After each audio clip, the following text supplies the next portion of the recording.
So here with Paul from Sigma, we've just been chatting about these lenses, but probably the biggest story of Photokina has been the fact that Sigma, Panasonic and Leica, and I have to be careful about how I phrase this apparently, you formed not a partnership or anything like that, it's an alliance that the three of your companies will work together. Yeah. So from Sigma's point of view, what can you tell me about that from your side?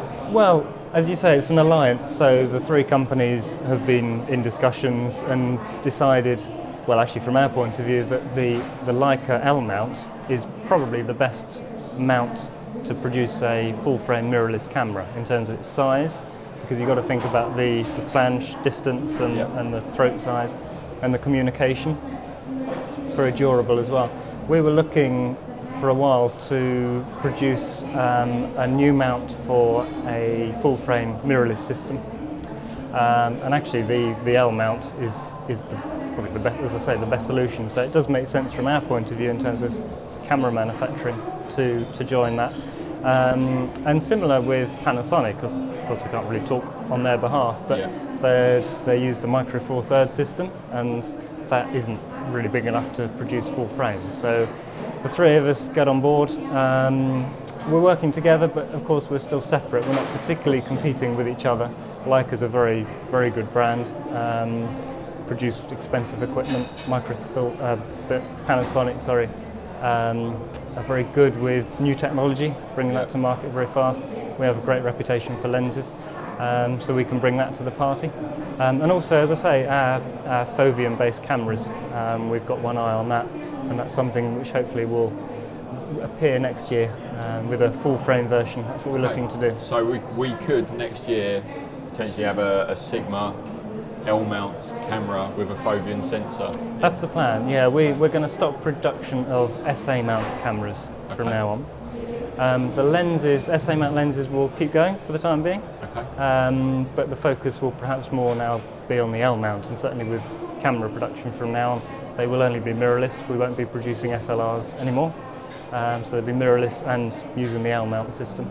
So what's the message to those guys that are currently, have Sigma cameras then? If, like you said, the lenses will continue? But yeah, they will continue. The lenses we've got here, we just announced they're all going to be available in SA mount, so there's no problem there.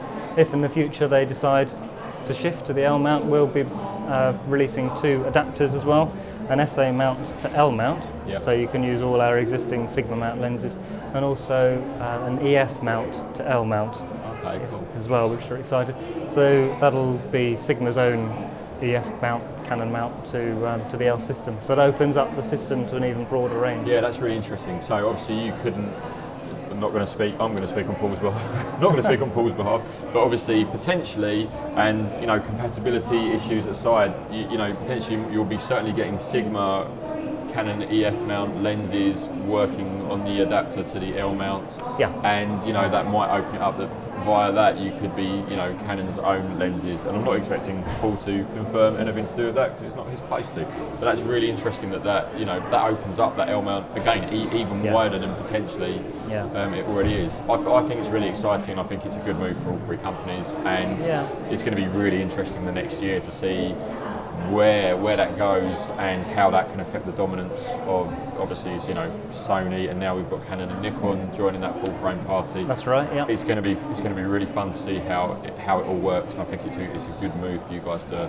pool all your resources and come up with just a range of products that hopefully, fingers crossed, are going to work really well. And with the different cameras as well, different photographers can almost go, I want that lens from there, and I want this camera from there, and it can work quite nicely together. Yeah, the younger generation of photographers that are coming through aren't quite so worried about sticking to one brand. If this is the best lens for this camera, then they'll get it to work, and there's lots of adapters out there, and we're going to bring some more out. We do an MC11, which is an SA or EF mount to Sony E mount, so you can use our lenses on Sony cameras, and that's really popular. And as I say, people like to buy the right tool for the job.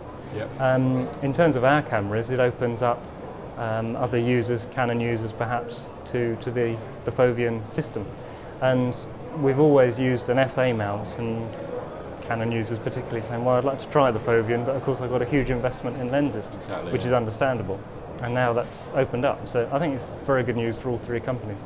Yeah, definitely. I can see it. Hopefully, fingers crossed, it's going to work out well for all three. I'm sure it will. I hope so. Yeah. Cheers, Paul. Okay. Thank you again for your time. No Take problem. care. Thank Look you. after yourself.